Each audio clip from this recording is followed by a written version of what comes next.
사람에게는 저마다 별명이 있습니다. 제게도 별명이 있잖아요. 여러분의 별명은 무엇입니까? 각자 한번 말해 보시기를 바랍니다. 오늘 이 본문에 나오는 성령에 대해서도 별명이 있습니다. 이 별명은 바로 성령님의 속성을 나타내는 것으로 우리에게 주어지는 의미가 상당히 크다는 겁니다. 그럼 그 별명을 알아보기 전에 성령님이 하시는 사역을 먼저 말해보면은, 이 성령님은 삼위의 하나님으로서 성부와 성자 하나님과 인격과 권한이 동등하십니다. 성경에 보면은요, 성령님은 지정의를 소유하신 하나님의 완전한 신이라 그렇게 말씀했습니다.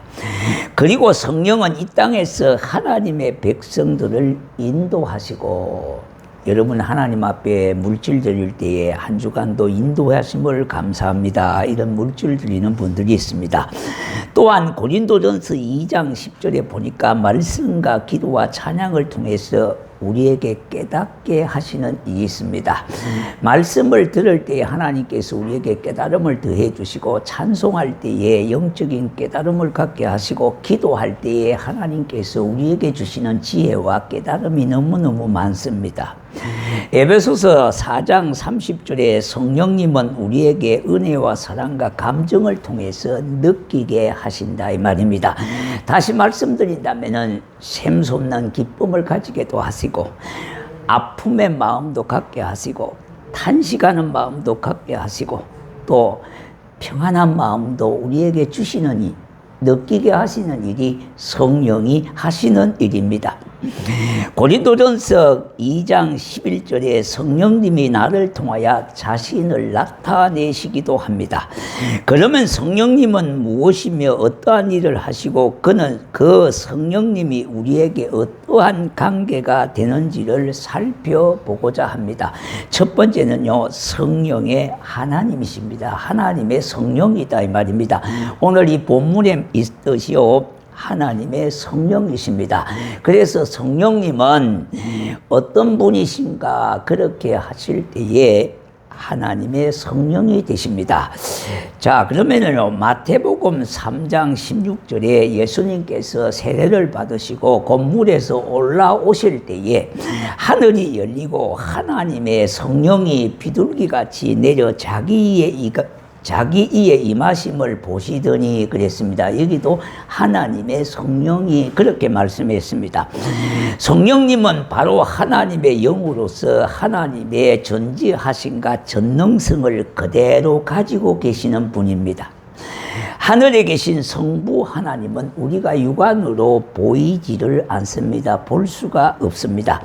그리고 인류의 구원자로 오신 성자 하나님은 다른 보혜사를 보내시고 하나님 옆으로 가셨습니다. 그러고는 하나님 아버지의 보좌에 앉으셔서 왕의 권위를 가지시고 만물을 주장하시는 주인으로 계시는 겁니다. 그래서 만왕의 왕이시고 왕의 권세를 가지시고 다스리신 분이다, 이 말입니다. 그러니 주님이 다시 오실 때까지 이 땅에 하나님의 신으로 만물을 다스리시고 인류의 구원을 적용시키시고 구원의 백성들을 인도하시는 분이 성령님이십니다, 이 말입니다. 자, 두 번째는요, 보혜사가 되십니다. 성령은 어떤 분이시냐? 바로 보혜사가 되십니다. 보혜사는 이런 뜻이 있습니다. 하몬으로 보면은요, 도울 보자입니다. 그리고 은혜의 자요, 그리고 서성사자를 썼습니다. 은혜로 돕는 서성을 말해서 보혜사라 그럽니다. 보혜사로 번역된 헬라 언어는요, 파라크레토스입니다. 다시 말씀드린다면 이 용어는 법적인 용어입니다. 법정에서 피고인을 변호하도록 판사로부터 지칭받은 사람을 바로 변호사라 그러잖아요. 그러므로 파라크레토스는 변호자, 중보자, 조력자, 이로자, 상담자로 번역하고 있습니다. 그런데 성경 속에서 보혜사는 대부분 성령을 가리키는 말로 사용되기도 합니다만은 때로는 경우에 따라서는 그리스도다 그렇게 말하기도 합니다. 요한일서 2장 1절 하반절에 보니까 우리에게 대언자가 있으니 곧 의로우신 예수 그리스도라 그렇게 말씀했습니다. 이 말씀을 보면은요, 보혜사 성령과 예수님은 개체가 아닌 한 분 하나님이심을 알 수가 있지 않습니까? 보혜사 성령, 그리고 2000년 전 당시 예수님께서 장차 오실 성령 하나님을 뭐라고 그랬는가 하면은 또 다른 보혜사를 보내시고 그렇게 말씀했습니다.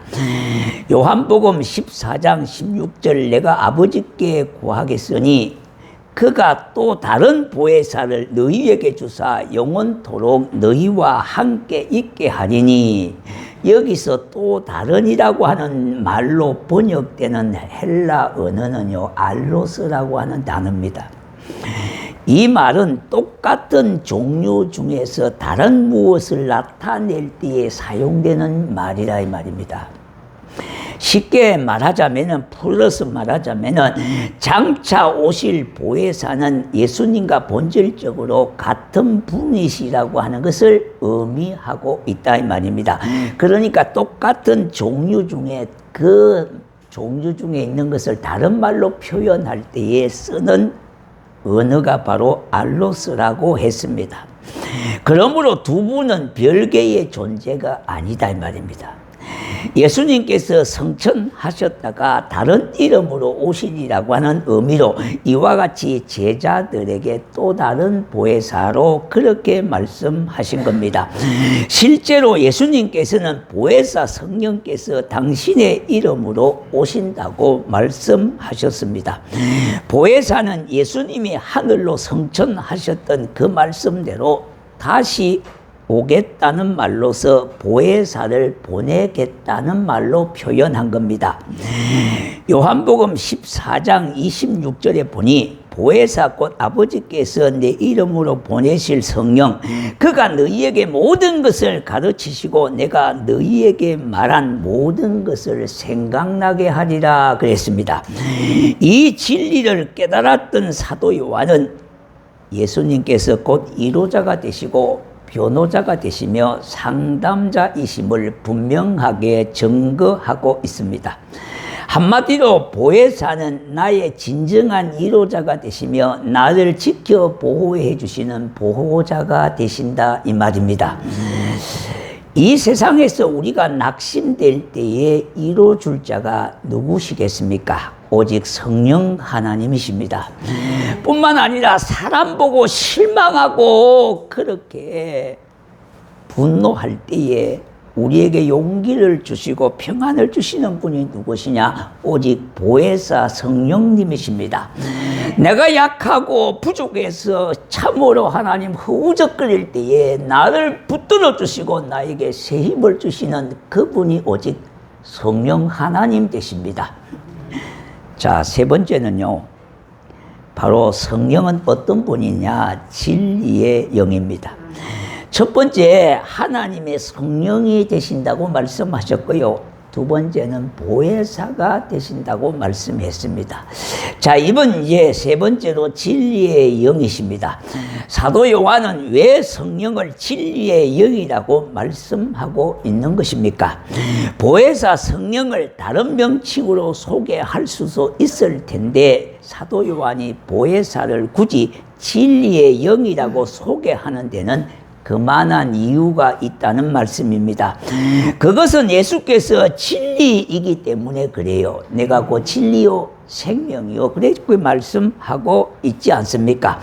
그렇기 때문에 바로 보혜사는 진리이기 때문에 그렇게 진리의 영이 되신다고 말씀하고 있는 겁니다. 왜냐하면 보혜사 성령께서는 예수님을 정언하시는 영이신데 예수님께서 요한복음 14장 6절에 자신을 가리켜서 내가 곧 길이요 진리요 생명이라고 그렇게 소개하고 있기 때문입니다. 자, 그렇다면 예수님은 바로 진리시다 이 말입니다. 더욱이 보혜사를 진리의 영으로 부른 것은 성령께서는 성경 말씀을 교재로 사용하는데, 성령님께서는 성경 말씀을 통해서 우리에게 깨닫게 하시고 말씀하고 계시거든요. 물론 또 다른 깨달음을 우리에게 주실 수도 있지만은 그 성경이 바로 교과서가 되신다 이 말입니다. 요한복음 17장 17절 그들을 진리로 거룩하게 하옵소서. 아버지의 말씀은 진리이니라 이렇게 말씀하고 있습니다. 하나님 아버지의 말씀을 기록하고 있는 성경 말씀 또한 진리이기 때문에 그렇게 말씀하셨습니다. 그러므로 예수님께서도 진리이시며 아버지의 말씀이 기록된 성경 말씀 자체도 진리의 말씀이라 그렇게 말하지 않습니까? 그렇다면 성경은 진리의 책이다 이 말입니다. 때문에 아버지께서로부터 나오는 영은 바로 진리의 영이 될 수밖에 없습니다. 요한 1서 5장 6절에 보니까 이는 물과 피로 임하신 이시니 곧 예수 그리스도라. 물로만 아니요 물과 피로 임하셨고 정언하는 이는 성령이시니 성령은 진리니라 그렇게 말씀하셨습니다. 예수님을 정언하신 이가 바로 성령이신데 성령은 진리라고 언급하고 있지 않습니까? 진리 대신 성령님께서는 거짓말을 하지 않습니다. 사실 성도들에게 관여하는 영이 두 가지가 있습니다. 물론 이거는 온 이 땅의 많은 지구상에 있는 모든 이들에게 관여하는 영이 두 가지가 있습니다. 하나는 진리의 영이신 성령이십니다. 우리 믿는 자는 바로 성령의 인도를 받고 성령의 가르침을 받고 성령님과 동행하는 삶을 살아가는 것이 가장 표준입니다. 표준신앙. 자, 또 하나는 거짓의 영이신 사탄마귀입니다. 거짓의 영이 있다 이 말입니다. 그러므로 성도들은 둘 중에 하나에게 분명히 속할 수밖에 없지요. 진리의 영에게 속하든지 거짓의 영에 속하든지 하는 것인데, 그러므로 성도들은 어쩌하든지요 진리를 정언하러 오신 성령님과 그의 말씀에 속하는 자가 되어져야 된다 이 말입니다. 그래야 결국 무엇이 가짜이고 무엇이 진짜인지를 구분을 할 수가 있어요. 사탄은 창세기에 보면은 뱀이라고 그렇게 나오고 있습니다. 그때 그는 하와에게 거짓말을 했어요. 선악과를 따먹으면 하나님같이 된다고 그렇게 거짓말을 했습니다. 하지만 그것은 거짓말로 들통이 난 겁니다. 피조물은 절대 창조주가 될 수가 없기 때문입니다. 그때 예수님께서는 진리만을 말하고 있는 자신을 믿지 않는 유대인들을 향하여 이렇게 질타하고 그들을 향하여 말씀하고 있는 내용이 뭐냐 하니까, 너희는 너희 아비 마귀에게서 났으며 너희 아비의 욕심대로 너희도 행하고자 하느니라. 그는 처음부터 살인한 자요 진리가 그 속에 없으므로 진리에 서지 못하고 거짓을 말할 때마다 제 것으로 말하나니 이는 그가 거짓말장이요 거짓의 아비가 됨이라 그렇게 말씀했습니다. 내가 진리를 말함으로 너희가 나를 믿지 아니하는도다. 너희 중에 누가 나를 죄로 책잡겠느냐? 내가 진리를 말하는데도 어찌하여 나를 믿지 아니하느냐 했습니다. 요한복음 8장 44절과 46절에 보니 사탄 마귀는 처음부터 모여 거짓말하는 자요 거짓을 제 것으로 인양 말하는 자라고 결론하고 있습니다. 만약 우리가 성령의 음성을 듣지 않는다면, 성령의 기록이라 할 수 있는 성경 말씀에 귀 기울이지 않는다면 우리는 거짓의 영이자 미혹의 영인 귀신에게 속아 넘어가게 되어지는 겁니다. 요한복음 16장 13절 그러나 진리의 성령이 오시면 그가 너희를 모든 진리 가운데로 인도하시나니 그가 스스로 말하지 않고 오직 들은 것을 말하며 장래 일을 너희에게 알리라.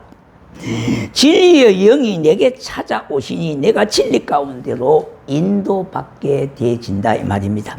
신앙 안에서 사람이 옳고 그름을 판단하고 말하는 것은 사람이 많이 배웠다고 그렇게 꼭 진리를 말하는 것이 절대 아닙니다.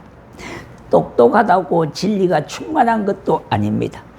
그것은 진리의 성령이 그에게 역사해야 가능하다 이 말입니다. 그래서 성령이 오셔서 우리가 교인들이 제일 많이 기도하는 것 중에 기도 제목이 성령 충만이라는 이 말입니다.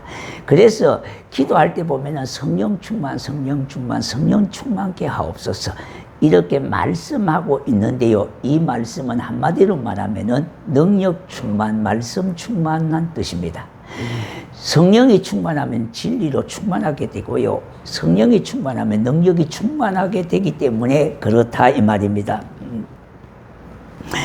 그래서 진리의 성령님이 역사함으로 인하여 말씀이 충만하고 능력이 충만한 삶을 살아갈 수가 있습니다. 우리가 인생살이에 내 힘으로 살 수 있는 비결이 어디 있겠습니까? 성령의 도우심이 필요합니다. 우리가 가면 갈수록 더욱더 깨닫고 느끼는 것은 하나님의 도움 없이는 살 수가 없는구나. 하나님의 은혜 아니고는 살아갈 수가 없다고 하는 사실을 우리가 고백할 수밖에 없는 그와 같은 일로, 그와 같은 자리로 내몰릴 때가 많습니다. 자, 여러분, 성령님이 우리를 인도하시고 도와주시고 보호해 주시는 인격적인 분이시라는 겁니다. 그러므로 성령님을 사모하셔야 돼요. 사모. 예. 내 사모하셔야 돼요. 오셔서 진리의 성령님 이 땅 흔들며 임하소서. 부흥의 불길 타오르게 하소서. 진리의 말씀으로 이 땅 새롭게 하소서. 진리의 영이 이 땅에 임하여 항무한 이 땅을 기경시키시고 우리를 진리 가운데로 인도하여 자유케 하는 역사를 주실 줄로 믿습니다. 네 번째는요, 바로 성령은 어떤 분이시냐? 그리스도의 영이십니다. 자, 우리가 좀 정리하십니다. 네, 첫 번째요, 성령님은 어떤 분이냐? 하나님의 성령이 되신다 그랬고요. 두 번째는 보혜사가 되신다 했습니다. 세 번째는 진리의 영이 되시고 바로 네 번째는 그리스도의 영이 되신다고 말씀했습니다. 로마서 8장 9절에 만일 너희 속에 하나님의 영이 거하시면은 너희가 육신에 있지 아니하고 영에 있나니 누구든지 그리스도의 영이 없으면은 그리스도의 사람이 아니라 했습니다. 하나님의 자녀는 그리스도의 영이 그 속에 있다 이 말이죠. 거기 없으면 그리스도의 사람이 아니라, 예, 그리스도의 영을 받지 않았다 그 말입니다. 성령은 바로 그리스도의 영이십니다. 갈릴리 바다가 요동칠 때에 그 물결을 잔잔케 하시는 죽은 자를 살리신 분이 누구시냐? 바로 예수 그리스도 그분이 하셨습니다. 다시 말씀드린다면 그리스도의 영이 그렇게 하셨다 이 말입니다. 그 주님을 나의 구원자로 받아들이는 겁니다. 그럴 때에 나는 기적의 삶을 살아갈 수가 있는 겁니다. 성령님이 내 속에 계시니 나를 붙잡고 계시니 염려, 근심, 걱정 떠나보낼 수가 있습니다. 아멘. 다섯 번째는요, 양자의 영이십니다. 로마서 8장 15절 너희는 다시 무서워하는 종의 영을 받지 아니하고 양자의 영을 받았으므로 아빠 아버지라 부르짖느니라 했습니다. 우리는 하나님하고의 관계에서 하나님의 사랑을 받는 자녀입니다. 여러분, 하나님의 사랑을 받는 자녀라고 할 때에 정말로 감사하는 마음이 우리 속에 스며들게 될 겁니다. 예. 이 말이 그냥 빈말로 들리지 않을 겁니다. 보통 스쳐 지나가는 말로 들리지 않을 겁니다. 우리는 하나님하고의 관계에 엄청난 하나님의 자녀의 근속, 상속자가 되어졌습니다. 그러므로 하나님이 우리를 자녀 삼아 주셨기 때문에 하늘 상속자가 되어진 겁니다. 자녀이기 때문에 상속자가 되어졌어요. 그러니 용기를 가지고 살아야 되는 겁니다. 성경에 보면은요 300여 해 정도 두려움에 대해서 말씀하고 있는데요, 원래 뜻을 보면은요 두려움과 염려는 똑같은 의미를 가지고 있습니다. 두려움이 있는 사람은 염려를 하게 되고요, 염려하는 사람은 바로 두려움에 빠지게 되어지는 겁니다. 그래서 같다는 겁니다. 같다는 거예요. 우리가 이 세상을 살아갈 때에 두려움에 떠는 사람들이 얼마나 많습니까? 불안해하는 사람이 얼마나 많습니까? 우리는 하나님을 믿으니 또 나를 믿으라고 말씀하신 주의 말씀을 붙들고 두려움을 극복해 나가야 될 겁니다. 많은 사람을 태우고 바다를 건너가는 배가 갑자기 풍랑을 만나게 됐습니다. 그 당시는 보면은 영국에서 저 아메리카로 운항하는 배들이 들어 있었습니다. 그러자 배 안에 많은 사람들이 살려달라고 자기가 믿는 하나님을 찾고 자기가 의지하는 그런 신을 부르고 그렇게 했습니다. 그러니까 그 배 안이 모두가 아수라장이 됐습니다. 그런데 그들 중에 한 노인은 평화로운 얼굴로 저 구석에서 기도하고 있는 모습이 보였습니다. 사람들은 그에게 지금 배가 뒤집혀서 다 죽게 되었는데 당신은 두렵지도 않느냐고 그렇게 물었습니다. 노인은 조용하게 대답을 했습니다. 내게는 딸이 둘이 있습니다. 큰 딸은 몇 년 전에 죽었고 지금 작은 딸이 뉴욕에 있어서 딸 집으로 가는 길입니다. 만약에 이 배가 뒤집혀서 다 죽게 되어진다면 천국 가서 큰 딸을 만나게 될 것이고, 다행히 배가 무사히 항구에 닿게 되면 작은 딸을 만나게 될 것입니다. 이런 소망을 가지고 있으니 내게는 두렵지 않습니다. 그렇게 말을 하더라는 겁니다. 이처럼 절망 속에서도 소망으로 볼 수 있는 눈은 바로 은혜의 눈입니다. 그리스도의 영을 받은 자는 삶이 되는 겁니다.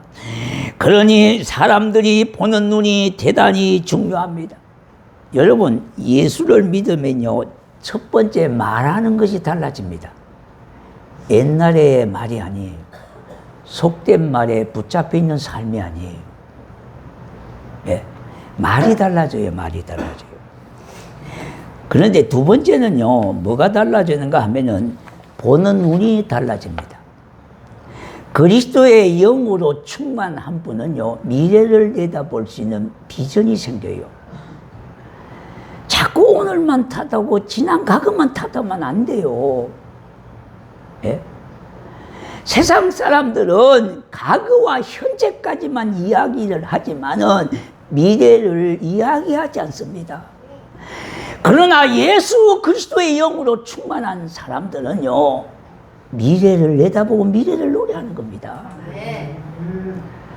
지금도 중요하고 과거도 중요했지만은 앞으로 하나님께서 나를 통하여 나타내시고자 하는 미래가 있다는 겁니다. 미래를 내다보고 노래할 수 있어야 합니다. 지금만 보면 낙심하고 좌절할 수밖에 없지만 하나님이 나를 통하여 하시고자 하는 미래가 있음을 깨닫고요, 미래를 내다보고 하나님을 찾고 하나님을 붙잡으면은요, 하나님은 나를 통하여 기적의 삶을 베풀어 주실 줄로 믿습니다. 아멘. 이 믿음이 오늘 이 시대를 살아가는 저와 여러분에게 필요해요. 하나님을 믿는 사람들은요, 과거에만 머물러 있는 삶이 아니에요. 옛날 과거에 잘한 것도 잊어버리셔야 돼요. 못한 것도 잊어버리셔야 돼요.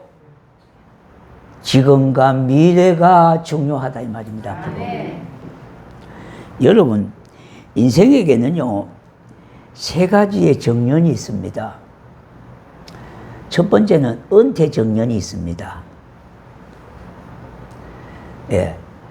보통 보면은 50 정도 되면 대기업 직장들은 은퇴 나이입니다. 예. 그리고 두 번째는 일의 정년이 있습니다. 보통 요새는 80까지 일을 해야 된다는 겁니다. 왜 그래요? 평균 수명이 84세입니다. 그러면 80 넘어서는 인생의 정년이 있습니다. 죽을 준비를 바로 하라는 뜻이에요. 아마 모르긴 몰라도요, 여기 계신 분들이 젊은 사람 놔두고요, 예, 50 이상 되신 분들은 100세 안에 다 돌아가십니다. 이건 예언입니다, 예언. 예. 예. 이건 예언입니다. 100세 안에 다 돌아갑니다. 그런데 지금 40 초반은요, 잘하면 100세까지 삽니다. 예. 그래서 남자는 100세 평균 수명이, 여자는 120입니다, 120. 예. 그런 날이 오게 될 겁니다. 그러니까 은퇴의 정년만 정년이 아니라 일의 정년도 있고요. 그리고 인생의 정년도 있어요. 앞으로 살아온 시간도 중요하지만은 살아갈 시간이 더 중요하다 이 말입니다. 예. 은퇴의 정년만 끝났다고 끝난 것이 아니에요. 일의 정년이 있다 이 말이에요. 소일거리가 있어야 될 거 아닙니까?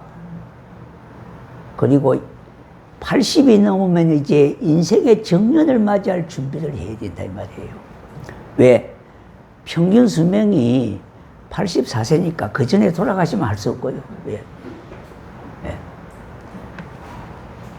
그러니 성령님을 모시고 그리스도의 영으로 충만해서 미래에 하나님께서 나를 통해서 하시고자 하는 일이 있다고 하는 그 긍정적인 눈을 가지고 하나님의 뜻을 헤아리면은요, 하나님은 일상의 기적을 통해서 나를 사용하신다 이 말입니다. 여섯 번째는요, 은혜의 영이십니다. 히브리서 10장 29절 하물며 하나님의 아들을 짓밟고 자기를 거룩하게 한 언약의 피를 부정한 것으로 여기고 은혜의 성령을 욕되게 하는 자가 당연히 받을 형벌이 얼마나 더 무겁겠나 너희는 생각하라 그랬습니다. 지금은 성령님이 은혜를 베푸시는 은혜의 때입니다. 지금은 은혜 받을 때라 이 말입니다. 은혜 받는 것은 내일로 미루거나 다음에 하지 말고 오늘 주시는 은혜는 오늘 받아야 된다 이 말입니다. 그럼 은혜라고 하는 것이 무엇입니까? 조건 없는 하나님의 사랑입니다. 바로 그저 주시는 하나님의 선물이에요. 하나님의 말씀을 잘 들어야 될 이유가 그 있어요. 잘 들어야 성령께서 깨닫게 하시는 거예요. 우리 믿는 사람은요, 하나님이 주시는 은혜를 받아 먹고 사는 겁니다. 모든 것이 주의 은혜라고 말하지 않습니까? 저와 여러분은 어떻게 보면 주님 주시는 은혜로 먹고 사는 사람이에요. 지금은 은혜 받을 만한 때입니다. 은혜의 강물을 가로막지 말고 은혜의 강물이 내게 흐르게 해야 합니다. 주여 은혜로 그 은혜로 나를 채워 주옵소서. 내게도 은혜의 강물이 흐르게 하시옵소서. 그 은혜는 너무나 풍성하기 때문에 청량할 수가 없는 겁니다. 요한복음 1장 12절 영접하는 자 곧 그 이름을 믿는 자에게는 하나님의 자녀가 되는 권세를 주셨으니 하셨습니다. 사도행전 16장 31절 주 예수를 믿으라 그리하면 너와 내 집이 구원을 얻으리라고 했습니다. 그러므로 믿음으로 구하고 어떠한 상황 속에서도 현실에 머물지 말고 성령님과 함께 걸어가는 삶을 살아가는 겁니다. 그러면 삶 자체가 기적이고 행복이십니다. 요한일서 4장 4절 자녀들아 너희는 하나님께 속하였고 또 그들을 이기었으니 이는 너희 안에 계신 이가 세상에 있는 자보다 크심이라. 하나님의 아들에게 모든 능력을 허락해 주셨으니 저와 여러분은 세상보다 문제보다 더 크신 내 속에 계신 성령님을 믿고 의지하고 인내하며 부르짖는 자에게는 반드시 그날이 속히 올 것입니다. 아멘. 동에서 서로 옮겨지는 그날이 올 것입니다. 그리고 절망이 소망으로 꿈이 현실로 이루어지는 그날이 올 것입니다. 그러므로 인생살이 고달프다고 답답하다고 어렵다고 낙심좌절하지 말고 기다리십시오. 참아 기다리십시오. 영광의 그날이 올 것입니다. 영광의 그날 주의 영광을 보는 날이 올 것입니다. 우리 찬양하겠습니다.